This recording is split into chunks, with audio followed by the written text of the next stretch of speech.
In this talk, I would like to unravel the ego's resistance to truth. Unconditioned consciousness operates in the background.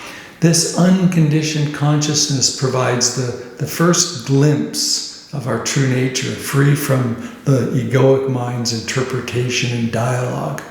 However, the me, or the ego as I call it, is resistant to this state. It appreciates the positive effects of unconditioned consciousness and can find it enjoyable, yet it doesn't embrace the state.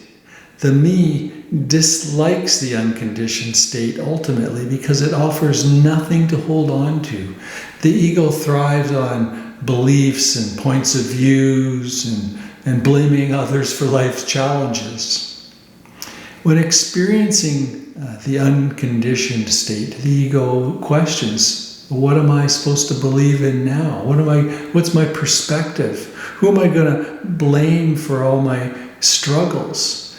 The ego enjoys the effects of its disappearance, but it resists completely falling away and losing its beliefs and point of view. It desires the state without accepting the truth it brings.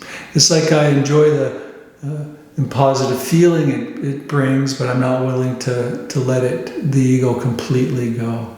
I desire the state without accepting the truth.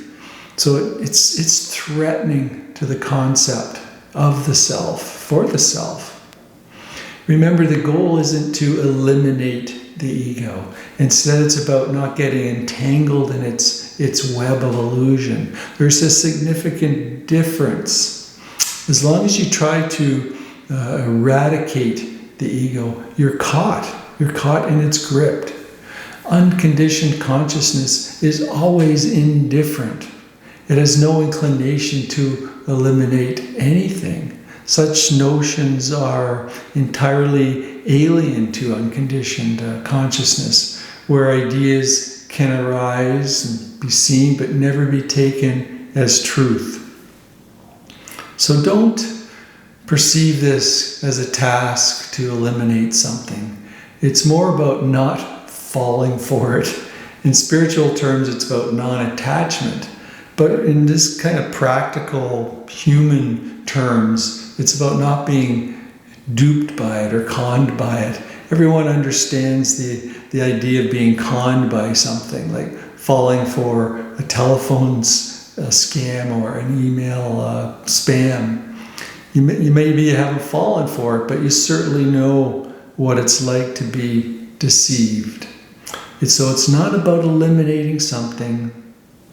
Really, just picture this. If you believed that in order to attain freedom, you had to destroy, let's say, every newspaper article that you disliked, there would be no freedom at all. You'd find yourself burning newspapers, hacking news websites to get rid of the news, and ultimately maybe getting arrested and spending your whole life in this cycle.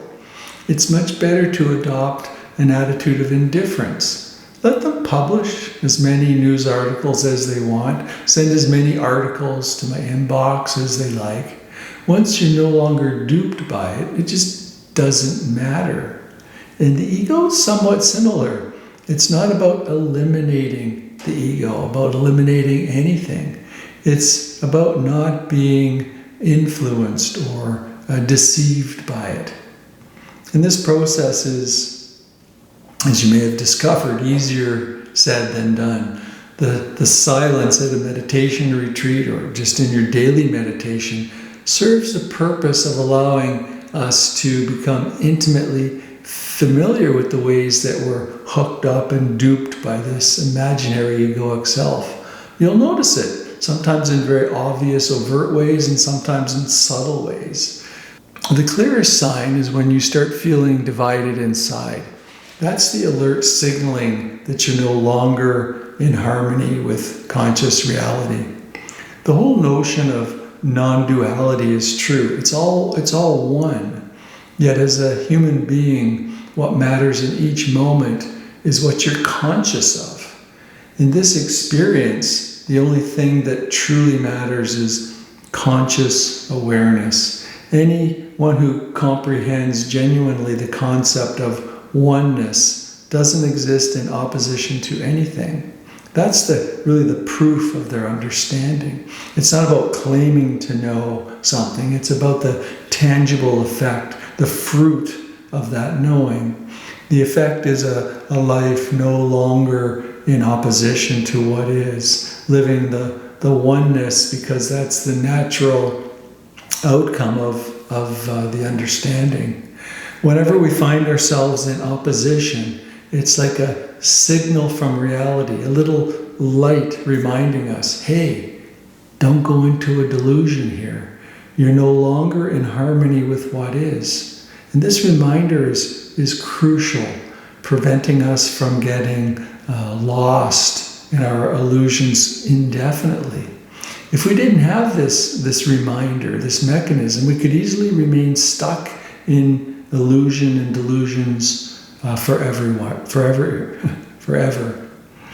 Everyone is wired in a way that makes delusion feel off or unsatisfactory. Something just doesn't sit right. We all feel this. It's a sense of discomfort, uneasiness. And the human response is to try and change everything to get rid of it. We might demand external changes in our lives or insist on changing ourselves, thinking that only when we change something that we'll feel right. However, this approach is ineffective. It's misguided. The key is to remember the basic principle. When there's disharmony or dis-ease, dissatisfaction, it's an indication that we're lost. We've lost conscious harmony with what is. We're in opposition. The solution isn't to eliminate anything or to change ourselves or change our surroundings. Instead, it's about examining what we believe and understanding what's causing us to go against the natural flow of reality. Hope you found this helpful, and again, if you did, please subscribe to the channel, and hope to see you soon. Be well, everyone.